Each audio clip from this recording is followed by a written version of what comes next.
मर्दिन्छु सुन्न भनेको म मर्दिन्छु सुन्न भनेको भयो के मर्दिन्छु सुन्न भने कस्तो खाले खोको गरेको यार भन्न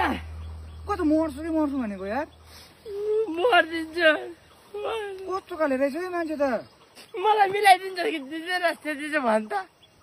मिलाउनु त मिलाइदिन्थ्यो नि कस्तो खाले कुरै नबुझेको अर्का बुढीहरू नानी गामा नानी पो छ त नानी गामाहरू कसरी मिलाइदिनु तँलाई भन्छ लु त्यत्रो सोल्टिनी भरिमा तँलाई चाहिँ त्यही नानी गामै मन परेको अर्का बुढी नै मन परेको आन्टी नै मन परेको त्यत्रो सोल्टिनीहरू चाहिँ त्यहाँनिर कस्तो खाले रहेछ हौ यो त मर्छु भन्छ यार मन पर्यो भनेपछि मलाई मन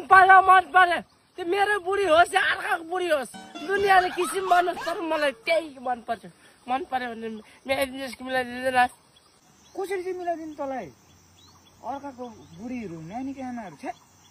अर्को घर नबिगारे मान्छेले भोलिदिनु के सोच्छ के भन्छ तँलाई लु भन्छ के भन्छ नि इक्जाम दिएछ सर्टिफिकेटसँग लिएर आएछ भन्छ नि मलाई चाहिँ त्यो चाहियो भनेपछि मलाई चाहियो म नानी पनि पालिदिन्छु अरे भन्दैन ए म त्यतिकै उठाइदिन्छु म एकपल्ट घरिदिन्छ म मर्दिन्छु ल म मर्दिन्छु पढ्ने केटी भए पनि त म भन्दिनँ मजाले मैले भन्दैछु त नानी आन्टीहरूलाई चाहिँ कसरी तपाईँलाई भक्तिले मन परायो भन्नु आन्टीलाई म नानी पनि पालिदिन्छु भन्दैछु झन् गाईको दुध 17 महिना खुवाएर म हुर्काउँछु आफ्नै नानी जस्तो गर्छु तर मलाई चाहिएन